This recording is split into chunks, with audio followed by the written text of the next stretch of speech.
Bismillahi walhamdulillah wassalatu wassalamu ala rasulillah wa ala alihi wa sahbihi ajma'een. Assalamu alaikum wa rahmatullahi wa barakatuhu. So continuing with our series here in the month of Ramadan, the stories of the prophets from the Quran. Today we're going to continue talking about Ibrahim alayhi salam. And obviously we've been talking about Ibrahim alayhi salam for the last couple of nights. And that's understandably so. Ibrahim alayhi salam, وَاتَّخَذَ اللَّهُ إِبْرَاهِيمَ خَلِيلًا. He is the friend of Allah. And he is known as the fountainhead of prophethood, nubuwa, risala. And the Prophet sallallahu alayhi wasallam says, أَنَا دَعْوَةُ أَبِي Ibrahim. I am the answering of the dua, the supplication of my forefather Ibrahim. And Allah subhanahu wa ta'ala tells the Prophet ﷺ and all of us in the Quran, Millata abikum Ibrahim, that this religion is the completion and the fulfillment of the legacy of Ibrahim alayhi salam. So understandably so, because of the position of Ibrahim alayhi salam and how central he is to all the missions of all the different prophets and messengers of Allah, that Ibrahim alayhi salam plays a very important central role when we explore the different lessons and the wisdoms that are found in the stories of all the prophets in the Quran. The theme for tonight and the lesson that we're going to derive tonight from Ibrahim alayhi salam is faith. To believe, to have faith, to know that Allah subhanahu wa ta'ala will take care of everything at the end of the day.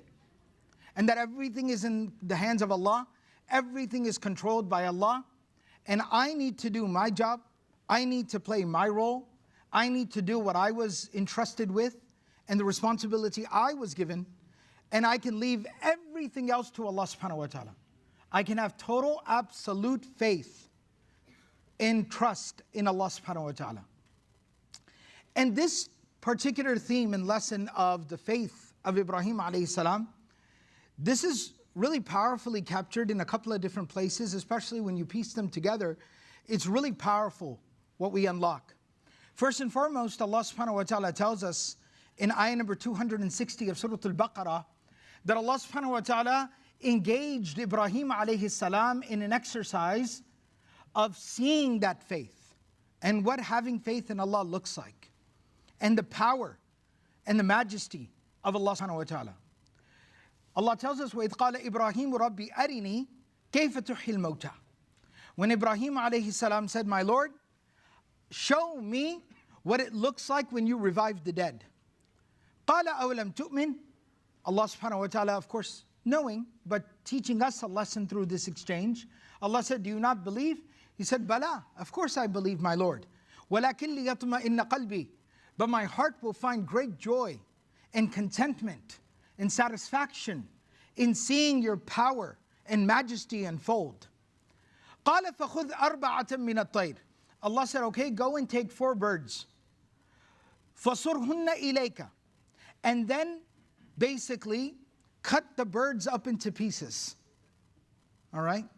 In case somebody's wondering, this is a scary story. It has a happy ending, okay? So, cut the birds up into little pieces. ثُمَّ جَعَلَ عَلَى كُلِّ جَبَلٍ مِّنْهُنَّ جُزْءًا. Then Ibrahim alayhi salam was surrounded by hills and mountains. And Allah said, go and place the bits and the pieces of these birds on the different mountains. Mix them up and scatter them about. ثُمَّ دُعُوهُنَّ. Then call them in the name of Allah, by the permission of Allah, by the power of Allah. Call them. Bismillah bi-idhnillah. يَأْتِينَكَ سَعْيًا. And they will come to you quickly, miraculously, unexpectedly, amazingly. And that's exactly what transpired, that Ibrahim alayhi salam called them, and the narration in the tafsir of Imam al-Qurtubi rahimahullah ta'ala illustrates, demonstrates it, details it out, that all the bits and pieces of the birds kind of like flew into the sky and started to sort themselves out, and bodies of the birds started to reform miraculously in front of his eyes. And then Ibrahim alayhi salam had held on to the heads of the birds.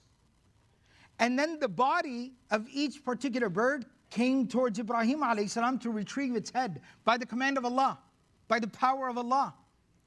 And Ibrahim alayhi salam, to just again relish in this moment of witnessing the power of Allah, he put forward the wrong head, the head that did not belong to that particular bird's body. And the body backs away from him. Then he puts the right head forward, and the bird comes forward, the head joins the body, becomes miraculously reformed, brought back to life, and then flies away. And in this way, all four of the birds come back to life. And this was that exercise in witnessing the power of Allah.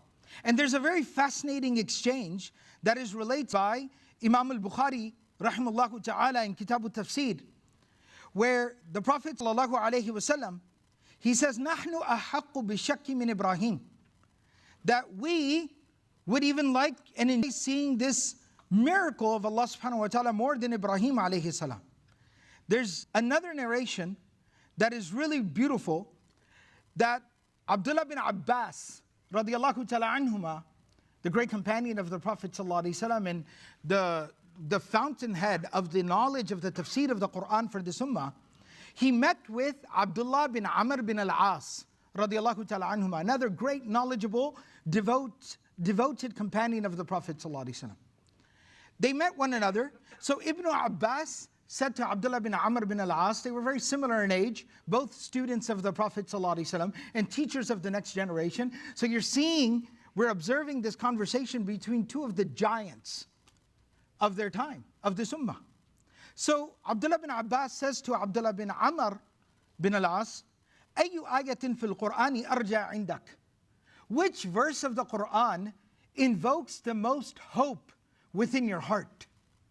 Hope in the power of Allah, which inspires the most faith in your heart. فقال Abdullah bin Amr, he says, the verse of the Quran in which Allah subhanahu wa ta'ala says, "Ya ibadiya alladhina asrafu ala anfusihim la taqnatu min rahmatillah." Where Allah subhanahu wa ta'ala says that, "O my servants who have sinned, who have wronged against their souls, لا تقنطوا من رحمة الله." Never ever lose hope in the mercy of Allah. إن الله يغفر الذنوب جميعا. Allah can forgive all of the sins of a person. إنه هو الغفور الرحيم. He is all forgiving and most merciful. قال Ibn Abbas responds to him, he says, "That's very good. لكن أنا أقول."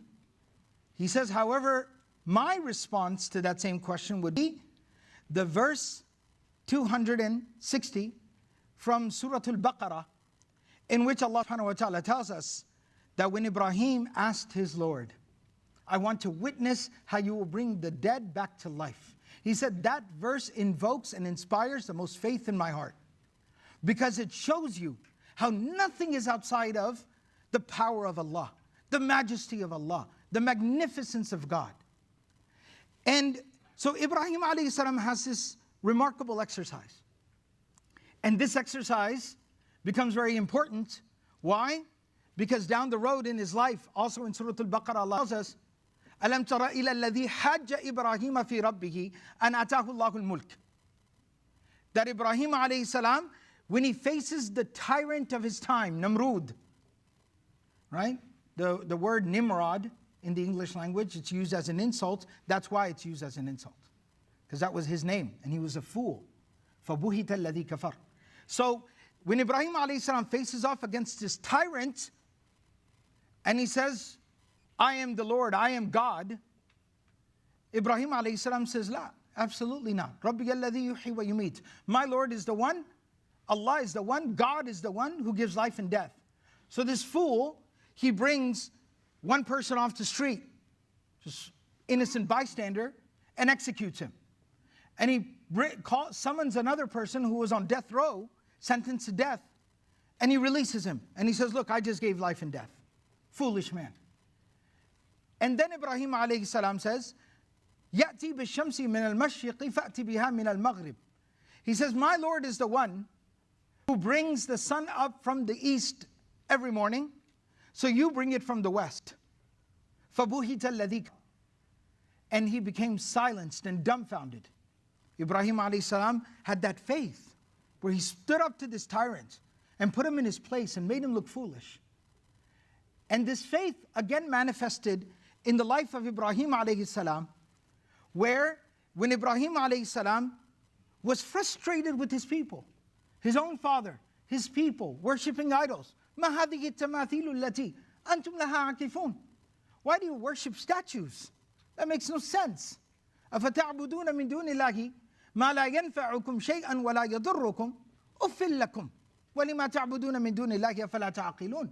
You worship something that cannot harm you or benefit you in the least bit? How sad, how pathetic is that? What's wrong with you people? Don't you think? Don't you use the intellect that God gave you? That doesn't make any sense? And so Ibrahim alayhi salam decided to teach them a lesson the hard way. When they wouldn't listen. When they went out for a festival, Ibrahim alayhi salam smashed all their idols and left the big one. إِلَّا كَبِيرًا لَهُمْ لَعَلَّهُمْ إِلَيْهِ يَرْجِعُونَ. When they came back and they saw this, and they summoned Ibrahim, because they said that young man always talks against our idols, يُقَالُ لَهُ Ibrahim. And they asked him, did you do this to our gods? What a foolish question. And Ibrahim alayhi salam says, بَلْ فَعَلَهُ كَبِيرُهُمْ. Survey the situation. They're all destroyed. The big guy's still standing there. The axe is hanging around his neck. Why don't you ask him? And then they had no response. They were flabbergasted, dumbfounded. So then they resorted to violence. We need to silence him. He's made us look foolish. So then they built this huge fire.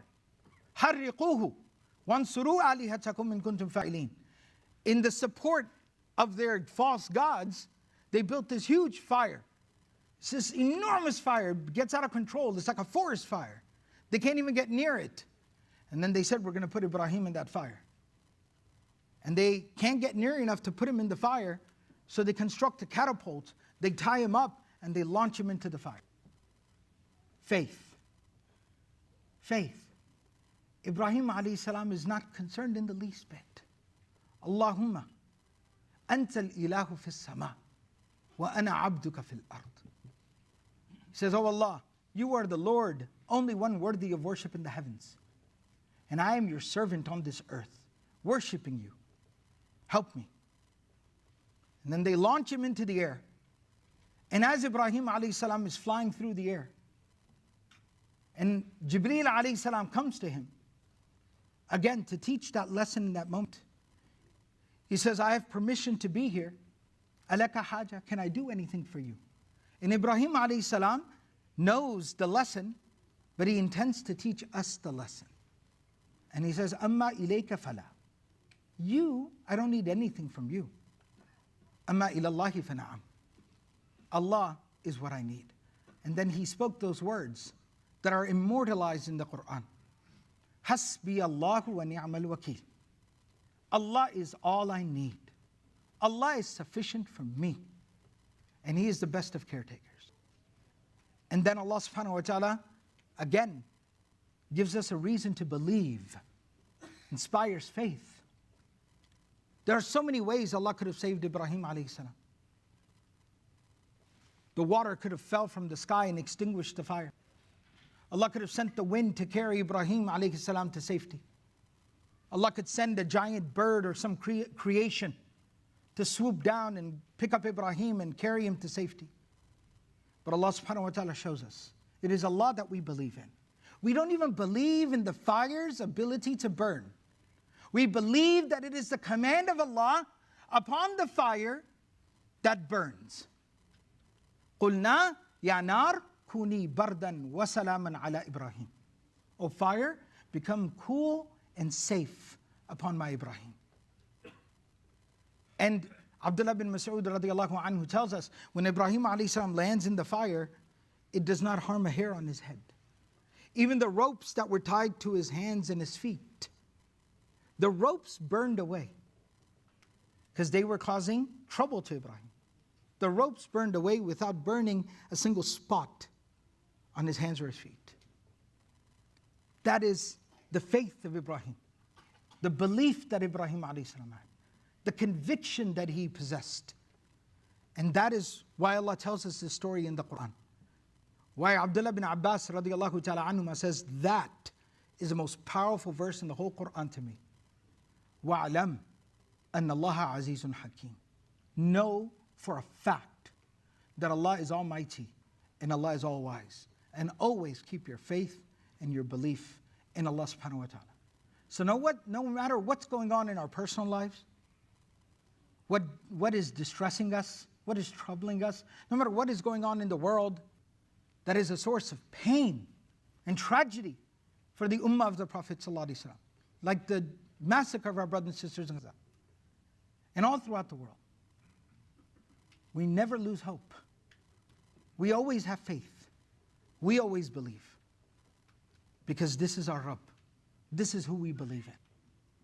The Rabb, the Lord that came to Ibrahim's rescue, is always there for all of us.